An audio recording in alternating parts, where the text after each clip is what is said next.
성도 여러분, 안녕하셨습니까? 오늘 이 아침에도 함께 하신 주님을 인하여 영광과 찬양을 돌리며 일요 열린 중보기도회 기도를 시작하도록 하겠습니다. 하늘에 계시는 사랑이 많으신 아버지 하나님 감사합니다.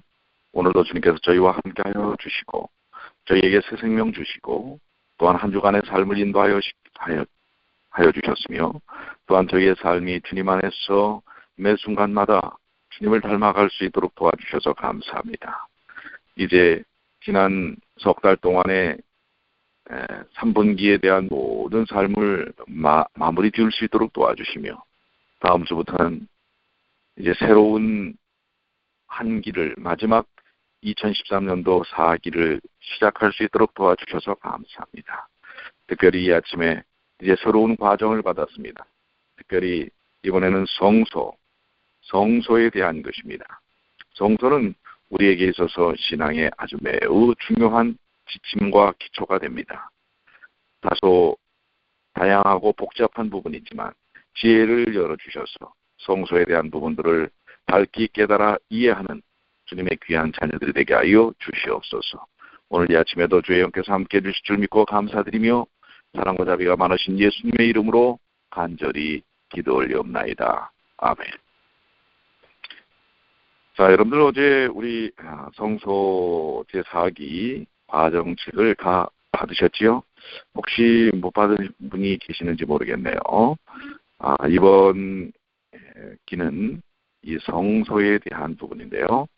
성소는 정말 중요한 진리를 담고 있습니다. 여러분들이 갖고 계시는 교재에 우리 6페이지를 보시면 교과의 총론 전체적인 것을 한번 보여주고 있습니다. 구원의 청사진이라고 표현되어 있죠. 바로 성소는 우리를 하나님께서 어떻게 구원하시는지 구원의 과정을 우리의 눈높이에 맞게 보여주시는 청사진. 건물을 지을 때 그 건물에 대한 도면이 있지요. 설계도. 그 설계도를 이제 실질적으로 이 건축업자들이 건축할 수 있도록 청사진으로 만듭니다. 바로 성소는 우리 인생들이 구원받는 구원의 모든 과정들을 아주 자세하게 표시하고 설명해 놓은 그런 건축도면 실질적인 청사진과 같다고 하는 것입니다. 이 성소의 중심은 예수 그리스도의 십자가입니다. 그리고 성소 기별은 바로 제7일 안식일 예수 재림교에 주어주신 하나님의 아주 귀한 진리인 것입니다. 그래서 이 성소 문제를 다른 크리스찬들은 잘 이해를 못하고 있습니다. 그렇기 때문에 우리가 이 부분들을 밝히 전달하고 깨닫게 해주는 일들이 상당히 우리에게 주어진 사명이라고 할 수가 있겠습니다. 특별히 이 성소는 그리스도의 사업의 중심이 되고 그 성소 중에서도 하늘 성소, 하늘에 있는 성소는 구원의 그 모든 뜻들을 담아 놓았다고 하는 사실입니다. 지상 성소의 모본이기도 하고요. 그래서 우리가 이번 석 달 동안 성소에 대해서 자세히 함께 공부를 하게 되겠습니다. 이 성소에 대한 구성을 한번 보시면 제1관은 하늘 성소, 우리 오늘 말씀을 나눌 내용이고요. 2관은 땅에 임한 하늘, 3관은 제사, 4관은 성소에서 얻는 교훈, 5관은 속죄, 정결제죠. 6관은 속죄일, 7관은 우리의 제물이 되신 그리스도, 8관은 우리의 제사장이신 그리스도, 9관은 재림전 심판, 10관은 종말적인 속죄일, 11관은 예언의 기별, 12관은 하나님의 품성을 둘러싼 우주적 투쟁, 13관은 성소에서 얻는 권면을 다루고 있습니다.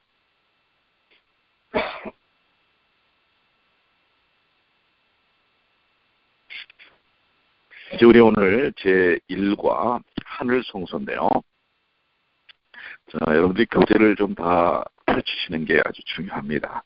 교재의 구성을 잘 따라서 여러분들이 접근을 하셔야 그 성소에 대한 부분들을 명확하게 이해하시기가 쉽습니다. 자, 먼저 기억절로 가시면은요.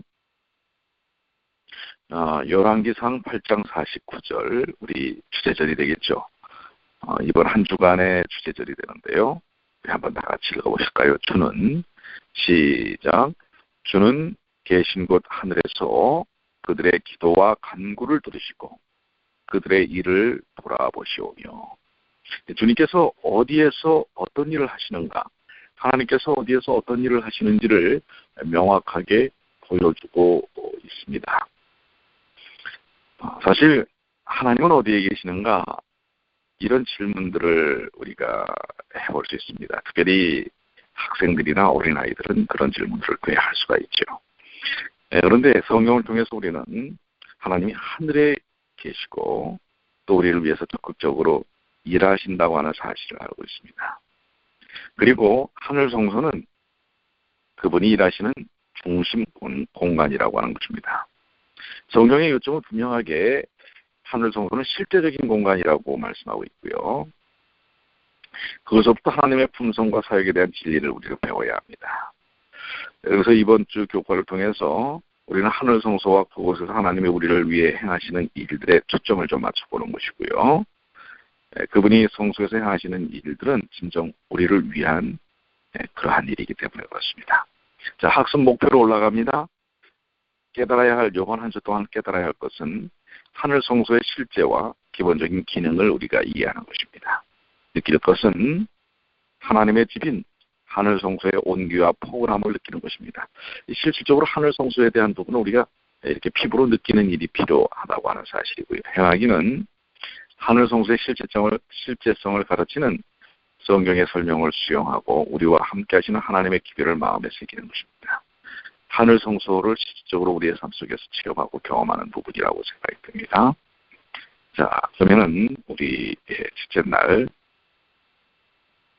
여러분들 페이지를 넘기셔서요. 10페이지가 되겠습니다. 하나님의 거처.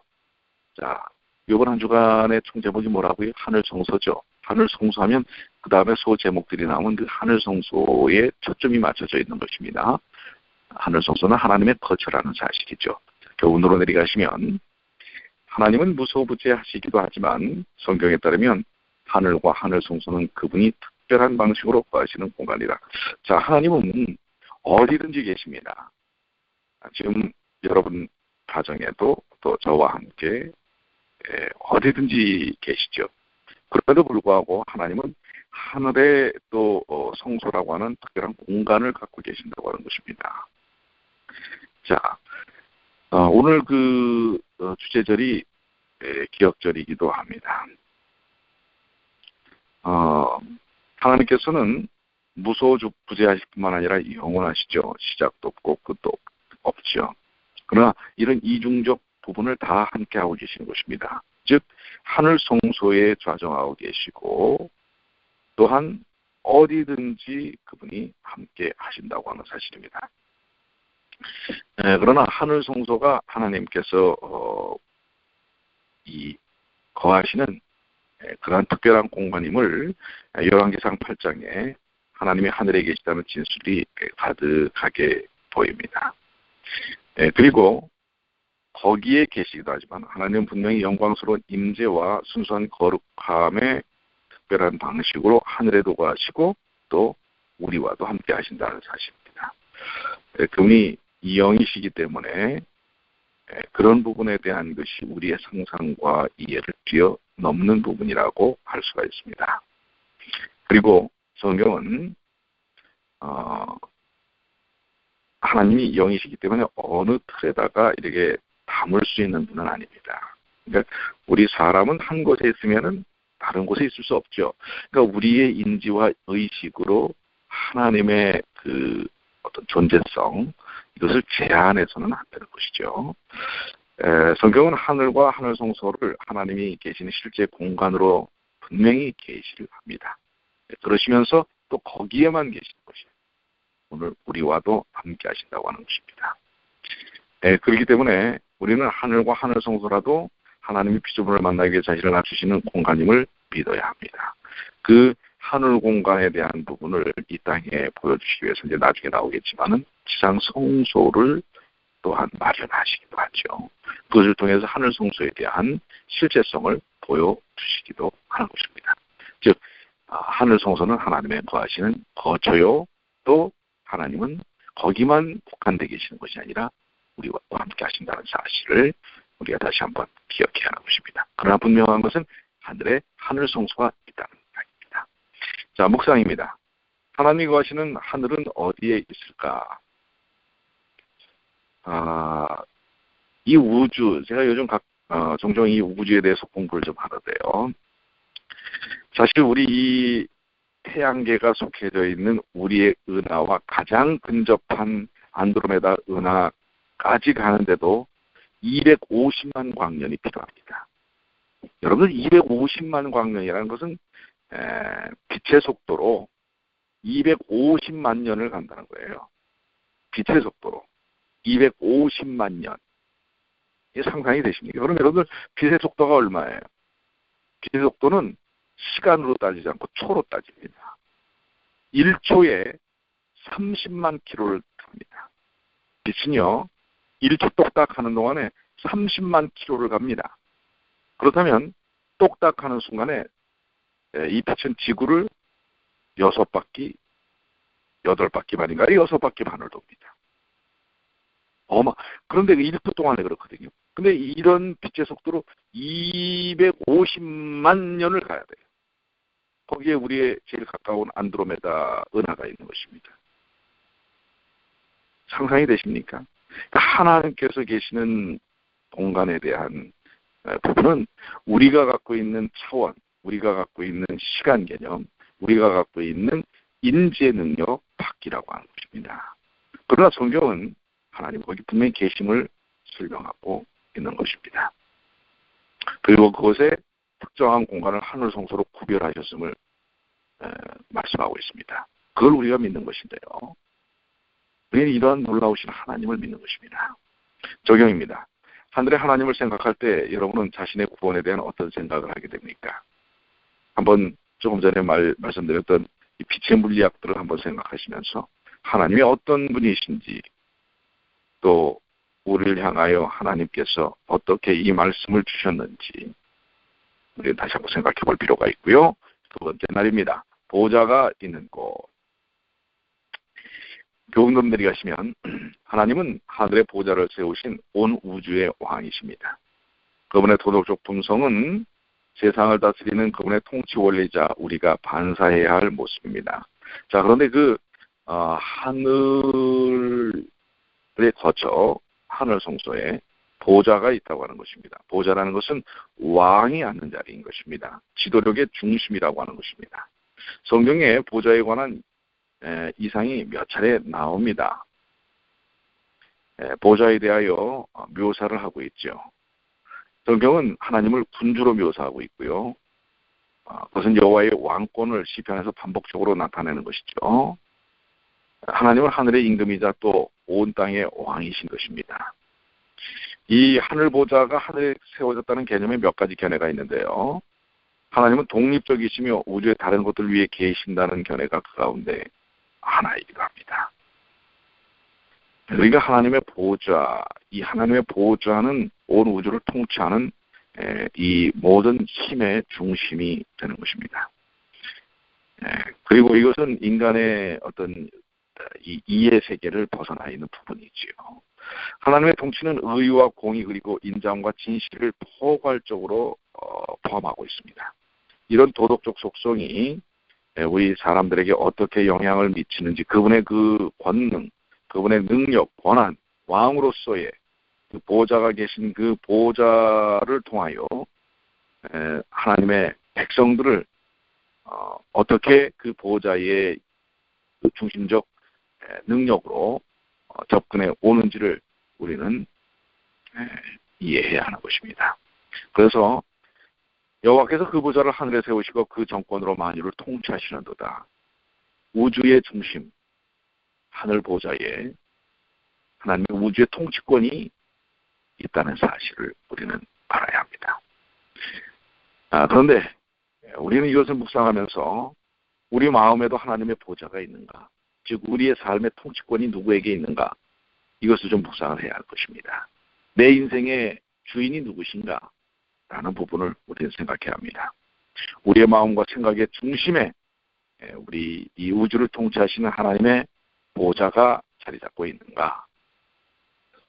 하나님이 우리의 통치자이신가? 우리 묵상해야 될 부분이고요. 적용인데요. 여러분이 앞으로 가정과 교회와 직장에서 하나님의 도덕적 품성을 잘 반사한다면 지금과 어떤 면으로 달라질까?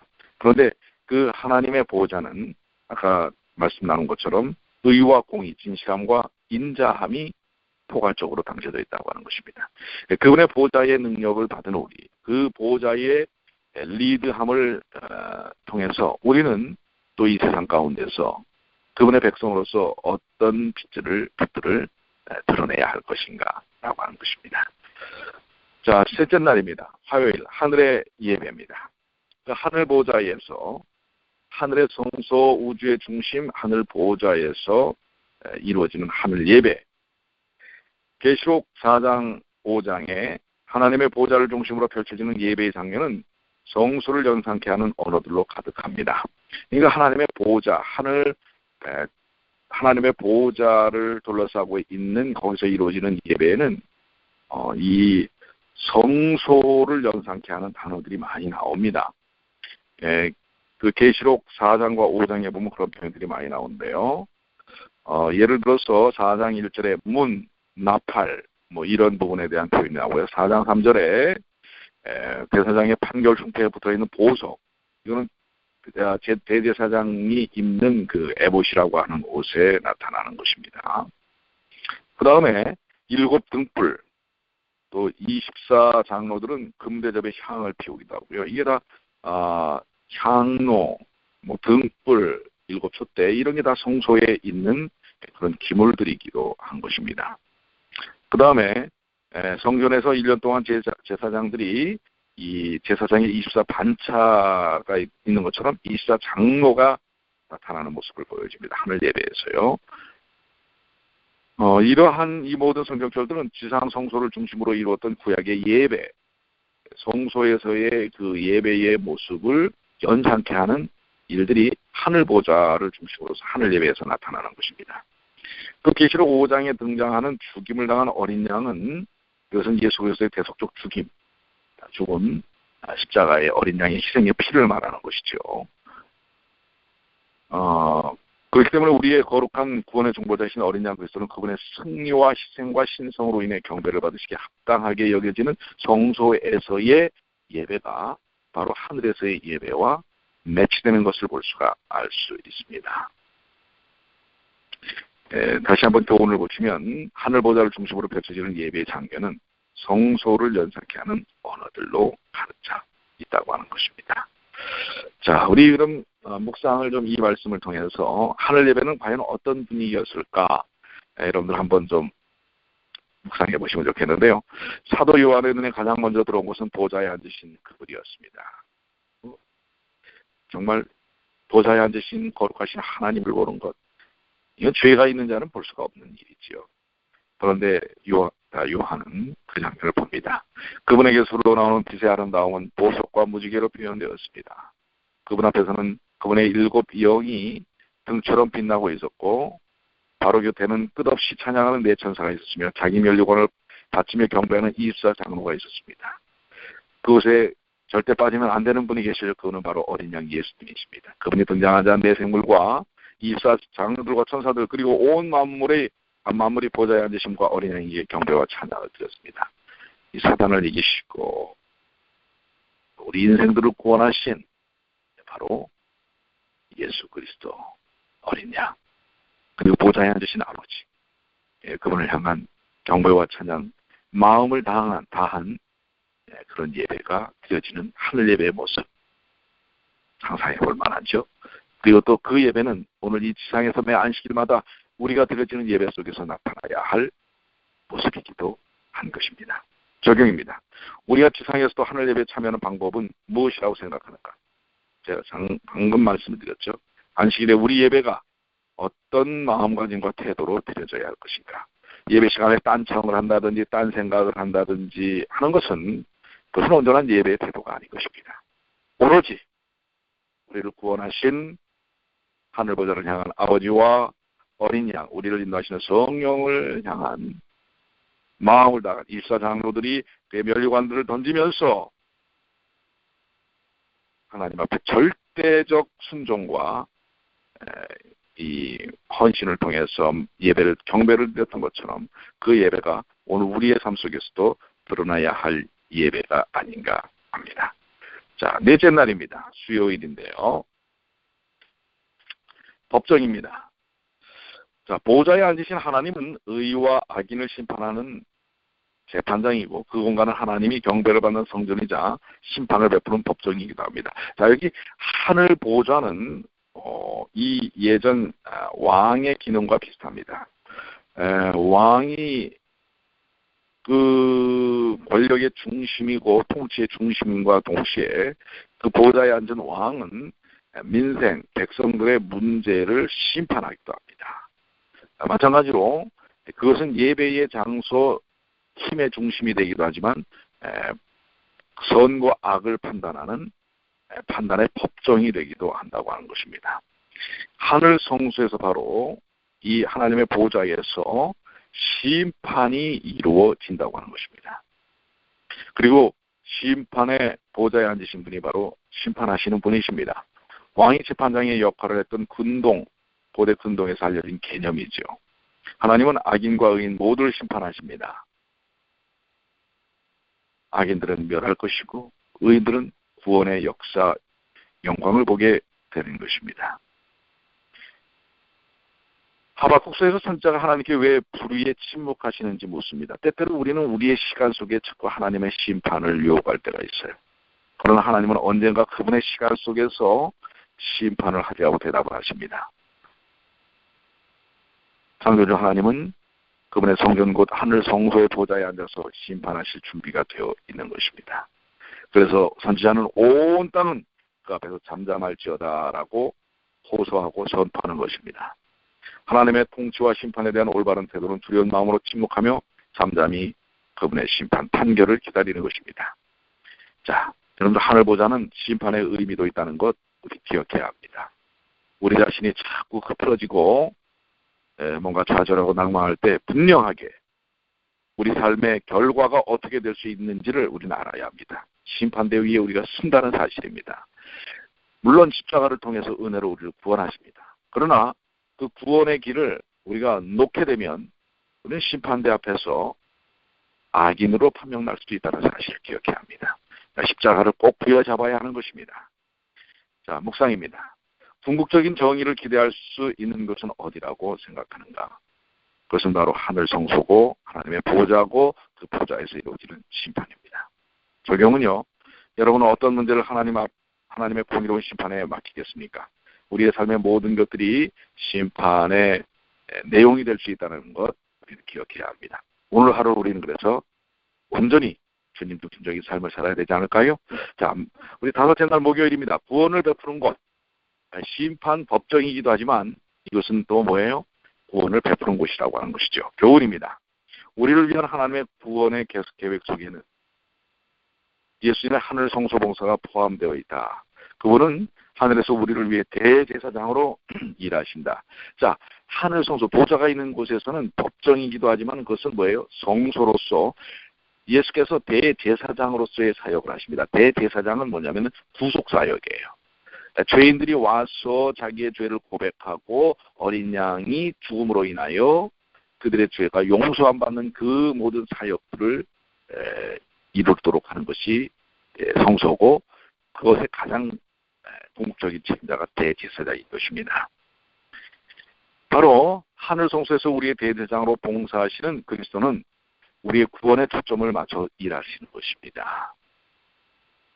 지상 성소와 마찬가지로 하늘 성소에서도 신자들을 위한 속죄가 이루어진다고 하는 사실입니다. 이건 너무나 놀라운 일입니다. 하늘 성소에서 속죄가 일어나고 있는 것입니다. 계시록에 성소와 관련된 이미지가 나타나는데요. 우리 이제 7가지로 나타나고 있어요. 성소와 관련된 이미지를 여기서 7가지로 설명하고 있는데요. 첫 번째는 서론적인 장면이죠. 그리스도는 대제사장의 복장을 입고 7 금초대 사이를 걸으십니다. 계시록 1장에 나오죠. 예, 예수님께서 대제사장의 모습을 보여주신 것입니다. 둘째 장면은 하늘 보좌가 있는 곳을 공개합니다. 등불, 바다, 보호자, 죽임을 당한 어린 양 피, 향을 담은 금대접, 4장과 5장에 조금 전에 우리가 말씀을 나눴던 그 부분이고요. 셋째 장면은 하늘 성소의 첫째 칸이죠. 성소칸입니다. 이루어지는 매일의 중보 사역을 보여주고 다루고 있습니다. 8장이죠. 넷째 장면은 성소의 두 번째 칸, 지성소죠. 언약궤의 모습을 보여주는데 계시록 11장입니다.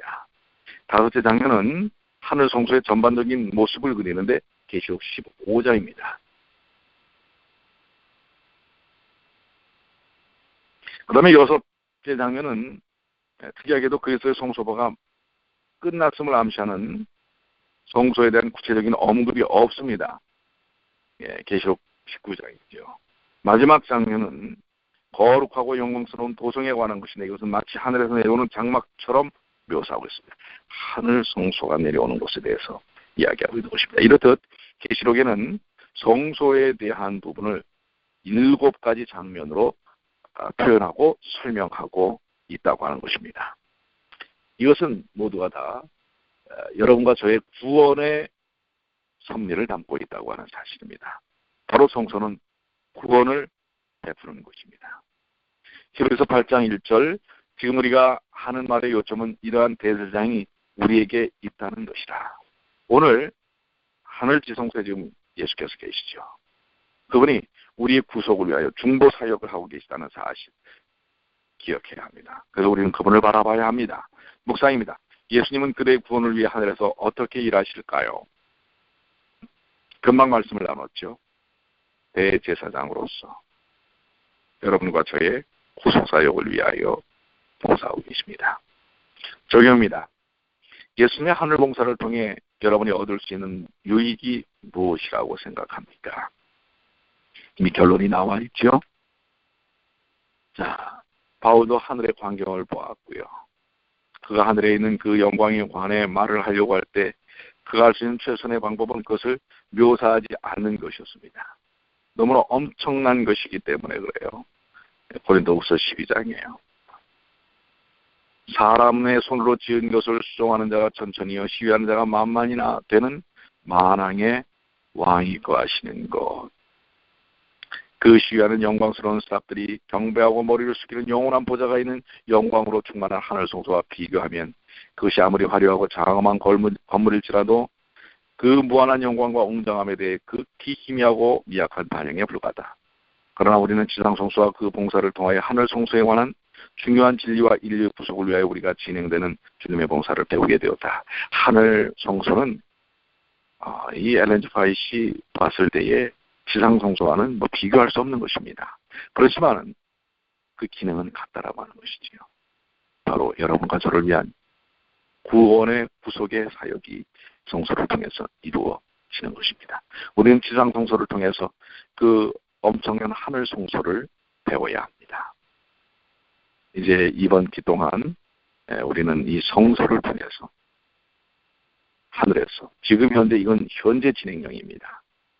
지상 성소에 대한 사역은 예수님의 십자가로 맞춰졌지만 그러나 하늘 성소는 지금도 진행되고 있다는 사실입니다. 오늘 그 귀한 영적인 의미들 또 우리를 향한 구속사역의 이 모든 내용들을 삶을 통해서 우리가 맛보고 체험하시게 되기를 간절히 축원합니다. 자, 이번 한 주간 우리 하늘 성소에 대한 부분들을 깊이 있게 좀 연구를 좀 하시고요. 어제 우리 안교위원회에서 교사들과 함께 말씀을 나누는데 우리 교사들이 제발 부탁을 좀 하더라고요. 공부를 좀 하고 오시면 좋겠다라는 것이고요. 첫 번째는 그렇게 이 일요일 날 우리 아침에 이 내용을 우리 한번 좀 여러분들이 리뷰하신 다음에 매일매일 좀 그 부분들을 따로 떼어서 공부를 좀 하시면 참 그게 또 그런 요청이 이제 사라질 것이라고 생각이 되고요. 두 번째는 여러분이 이걸 지적으로만 받아들이지 마시고 이걸 삶을 통해서 그 여러분 자신에게 질문을 던지도록 되어 있지 않습니까? 그리고 묵상하도록 되어 있고 적용하도록 되어 있는데 그걸 한번 적용해 보셔야 합니다. 그리고 그 부분에 대한 그게 실패가 됐든 성공이 됐든 체험이 됐든 체험이 되지 않았던 그런 내용들을 안교 활동반 시간에, 교과 시간에 나누시는 거예요. 이런 말씀, 예를 들어서 제가 오늘 첫날이기 때문에 한번 하나님의 거처가 있었고, 우리 둘째 날에 보좌가 있는 곳, 여기 묵상에 여러분의 마음에도 하나님의 보좌가 있습니까? 하나님의 보좌는 권능과 권한과 하나님의 능력을, 그리고 그 보좌가 의와 공의와 진실함과 인자함을 담고 있다. 이렇게. 그리고 우주의 중심이라고 얘기를 하고 있죠. 그런데 이것이 우주의 중심이 하나님의 보좌가 내 마음속에 있느냐 이거예요.